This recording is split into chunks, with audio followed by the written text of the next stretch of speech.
Francis, good to see you again. We talked at Mockingjay Part 2, and you and I spoke at Red Sparrow. So it's always great to catch up with you, my friend. Good to see you. I want to pay you a compliment right off the top. I saw the film yesterday. It's still in my head. Let me tell you what I love about this particular movie: the pacing, the timing, the way the story flows. My mom was sitting with me, and she's, a fan. She watches. She's the one that got me into my love for movies and films.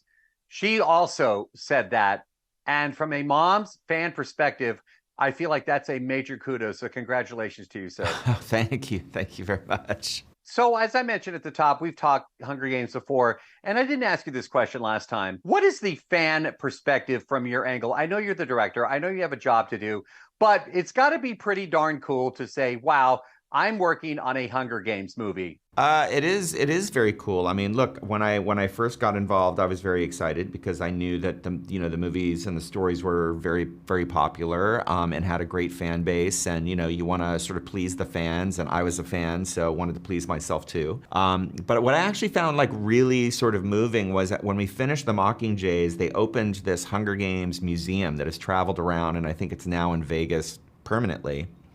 But when you sort of walk through and they have the music playing and the costumes and parts of the sets and some behind the scenes things, and just to think like how important these stories are to people, is a great satisfying feeling. All right, fans watching us right now, getting ready for this film. We know it's a prequel. What else do fans need to know as they go to head to theaters to see this film? They don't really need to know really that much. I mean, what's exciting about this is I think fans of the original stories and the original movies are going to get to see the origins of a lot of the things that they know and love from the stories. The origin of the games, how the games started to change, the origin of things like the Hanging Tree song, getting to see the Hanging Tree, lots of sort of nostalgic Easter egg-like ties to the original stories.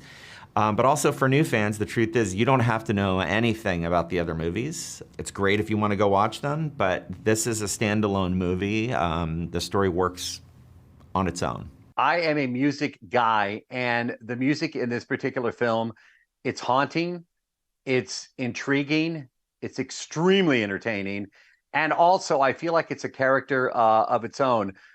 Some of the songs specifically sung by Lucy Gray, the character, Rachel Ziegler playing that character. Tell me your thoughts on the music, and am I right when I call it another character? It is, yeah. I mean, when I first got the call from Suzanne and she said she was almost done with the book, she didn't want to tell me the story. She wanted me to be surprised, but she said there was a large musical element to it. So she had written, so when I read the book, I could see the songs. She had written the lyrics. She's a big fan of country music and sort of had references for the songs and time signatures figured out. And then we worked with Dave Cobb, this amazing Nashville producer, to sort of write the chord progressions and the melodies and all that, and he put together a great team to sort of fit the orchestration of Lucy Gray's, band. But then bringing Rachel in, she just nailed it. She's an amazing performer, an amazing singer. It's so easy for her, and especially because it's not really a style that she's done much before. So to sort of get that kind of authentic, 20s, 30s Appalachian vibe was really impressive. And she did all the singing live, too. So on what you see is all live, not pre-recorded. I was just about to ask you that. My goodness, that is so cool. All right, you can put on a poker face for this last question, or you can just straight out answer it. Do we get more? Don't know. It's up to Suzanne. That's what I said after Mockingjay. Was like, if Suzanne writes a book, I think Nina and I would both be in, but it's got to come from Suzanne. Ladies and gentlemen, you heard it from the source himself. Don't come haunting and coming after me. You know how people are when they see these interviews and they go like, you didn't ask that question. I'm like, well, there you go. There's the answer right there. Francis, always great catching up with you, my friend. Again, congratulations. It is a wonderful, wonderful motion picture, and you did a great job with it. Thank you very much.